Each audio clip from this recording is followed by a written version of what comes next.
Hello everyone, this is my 1986 Yamaha Radian 600. I just got it a few days ago and I will be building this bike out, at least to the point where I can ride it and goof off on it.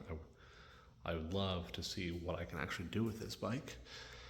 As you can see, the carburetors were recently rebuilt. They are absolutely spotless through and through. I don't even think it's had a quarter of a gallon of gas run through them yet. The tank is a little bit rusted, not a ton, not a huge deal, but just enough to where I will not, you can't really see in there, to where I will not be running it without cleaning it.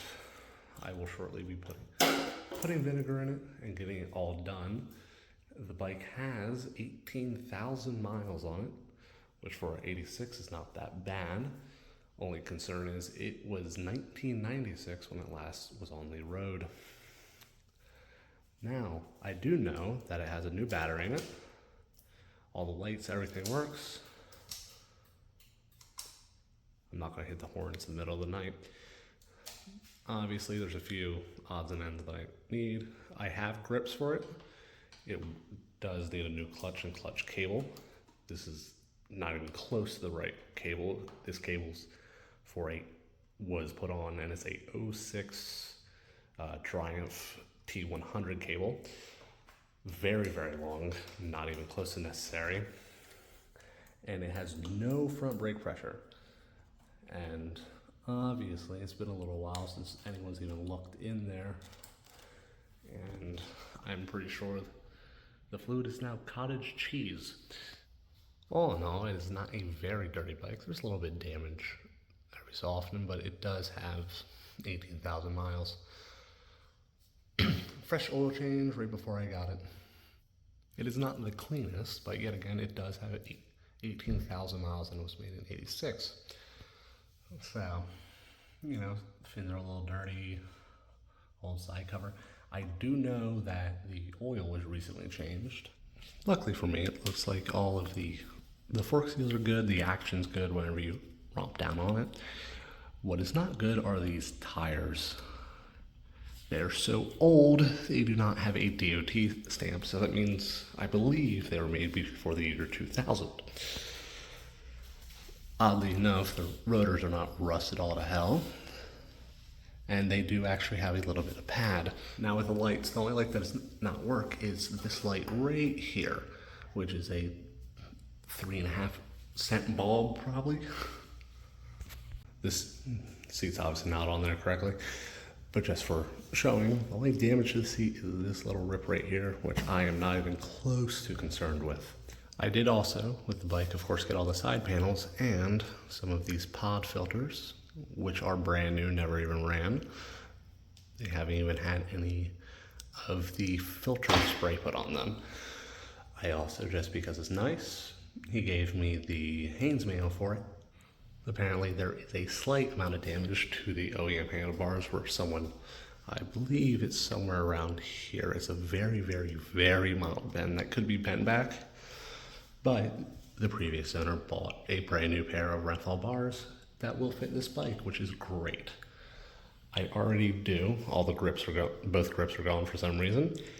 I do have a pair of new grips for it already here, which I could throw on in a moment. The bike, just for my own brevity's sake, I will be putting a new chain and sprocket set on it because obviously they have sat for a while. I'm sure that if I just ran a new chain, it would be all okay, but I don't want to do that. I would like to know that both parts are brand new and good. I am not a huge fan of the, we'll say, custom tubing that are used for vacuum lines, overflow lines, and the fuel line, even though they will be fine. Not a huge fan with how they're routed, so I'll have to figure something out about that.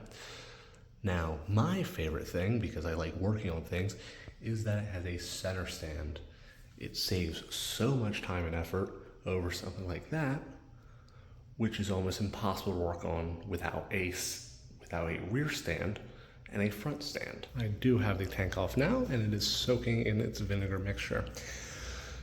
What I was going to do was I was going to put it on the bottle and just hit it and it was going to fire right up.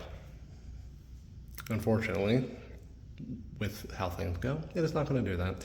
It will run off spray, but I believe probably fuel's not getting all the way to the bottom of the carbs, so I will unfortunately have to rip them apart, and I will just buy a rebuild kit for the hell of it. It cannot hurt because I have no clue what the previous owner even did to this when they pulled the carbs apart.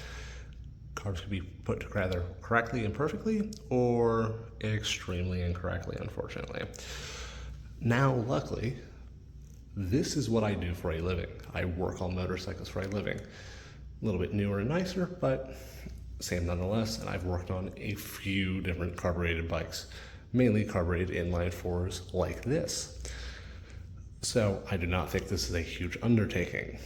Now, what makes this bike so great for me is it was only $400. Not a dime over, not a dime under. $400, and I should have it running and working, excluding the tires, for $150.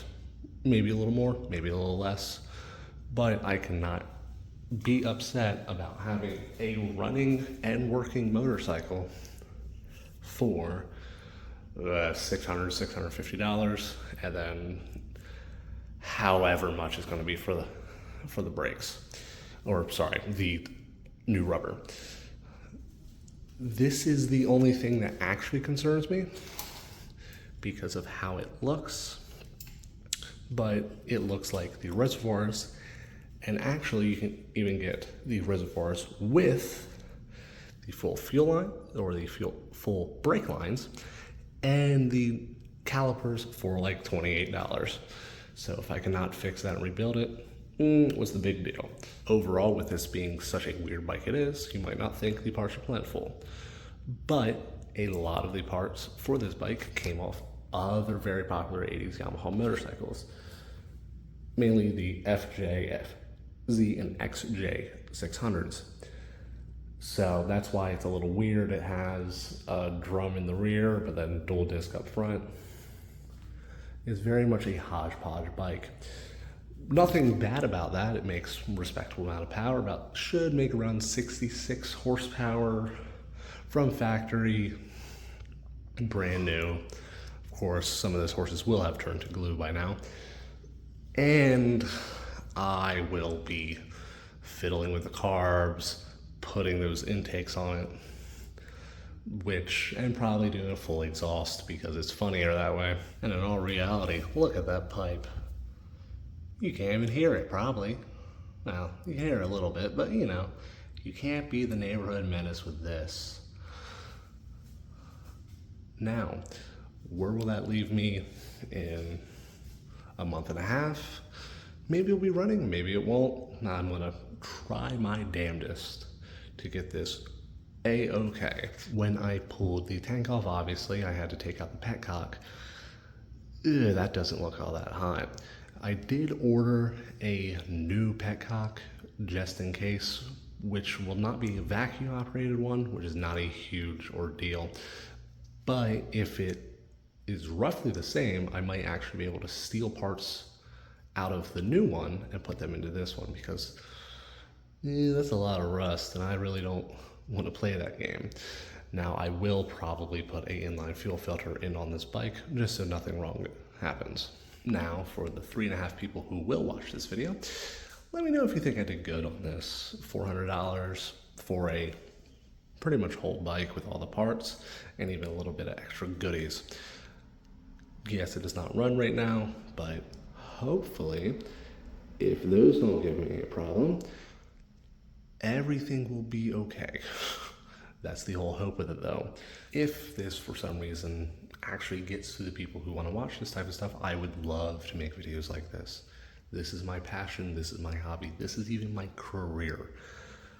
And eventually I would like to actually do videos on this bike, which is a fun little bike, but it's nothing, it's not the fastest, but it's pretty respectable. I do wish Triumph did a little bit more with this bike, but hey, I'm not the one who designed it. I'm just the one who bought it. And if you would be interested in watching me mess around with this bike, Well, I still have that in my hand. Breaks the illusion. With this bike or with this bike, please let me know. I do not have a helmet setup right now, which I am trying to work on getting for motovlogging, which is what I would probably do with this bike because there's not a huge aftermarket for it right now, which does suck, but not much I can do because I do not have a fabrication shop or any of the explicit machinery in order to custom make it full exhaust or any of the funny other bits that you could do. I will probably see if I could finagle a few things on that with the airbox and whatnot. But for now, all I have to mess with is this guy, which hopefully I will get it running by the end of the week. But as we know, nothing goes to plan.